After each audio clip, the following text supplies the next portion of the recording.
And so, as a Christian now, I have to say, let's respond as Christ would respond.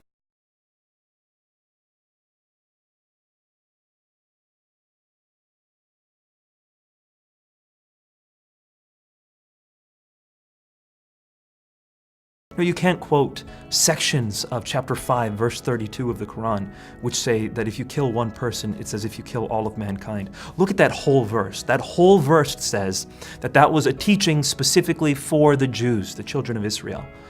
And we find that in the Babylonian Talmud, Tractate Sanhedrin 37a. No, the teaching for Muslims is given in the next verse, chapter 5, verse 33.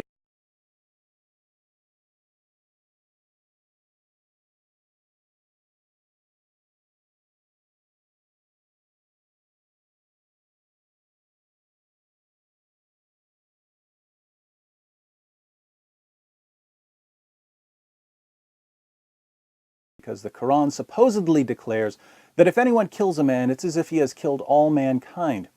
I see this same verse misquoted over and over again. Here's an example. And another, and another, and some more. Why do the people who quote this verse leave most of it out? Let's read chapter 5, verse 32 and see what our friends omitted.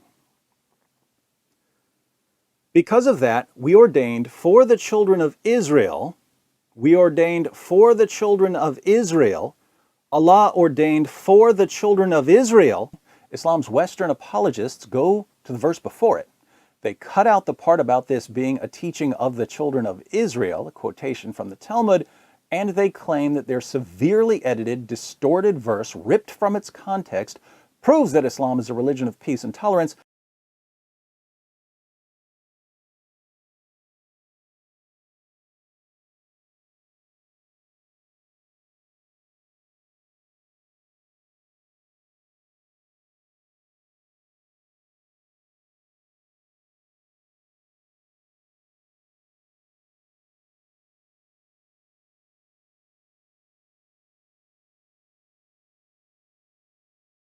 And search for truth.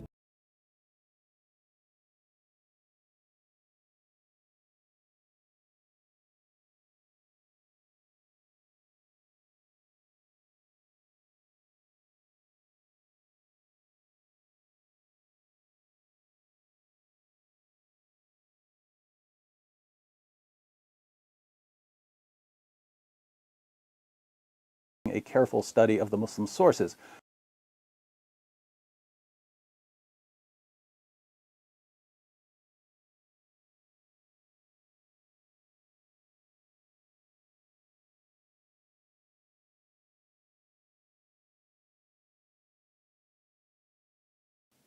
What can we do to stop the deception and misdirection so that we can eventually have an open, honest discussion?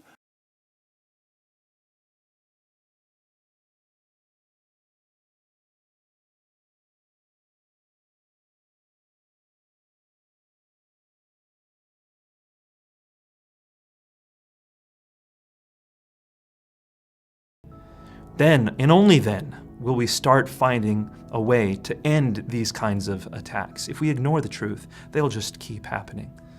So let's love people, let's love the truth, let's pursue it.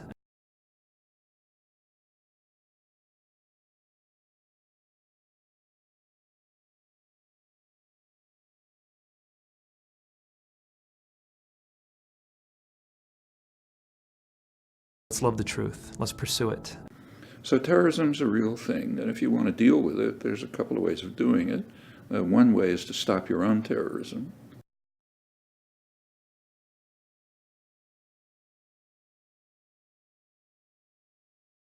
So terrorism's a real thing, and if you want to deal with it, there's a couple of ways of doing it. One way is to stop your own terrorism. When the U.S. and Britain invaded Iraq, they were aware, that is very likely to increase terrorism. In fact, that was the analysis by intelligence agencies, experts, and so on. And it happened. Terrorism increased by a factor of 7 in the year following the invasion, according to U.S. government data. Well, yeah, but it's just not a high priority. So terrorism's a real thing, and if you want to deal with it, there's a couple of ways of doing it. One way is to stop your own terrorism. That makes a big dent in it. The other is to stop supporting the sources that encourage it.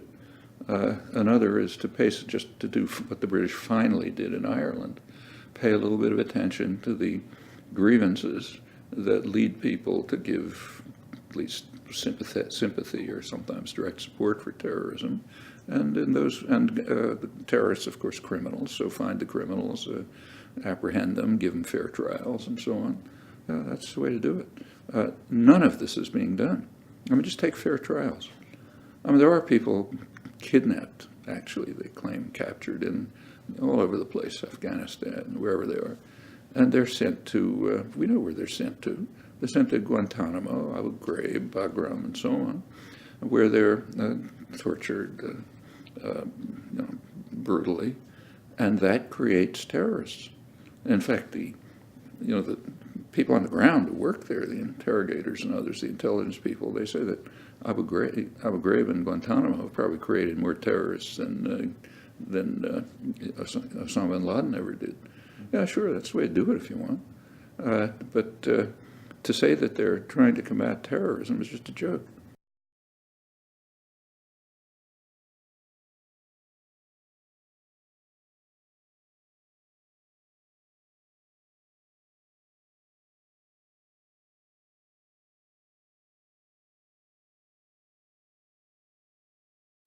Now, what does this sort of misrepresentation and deception ultimately accomplish?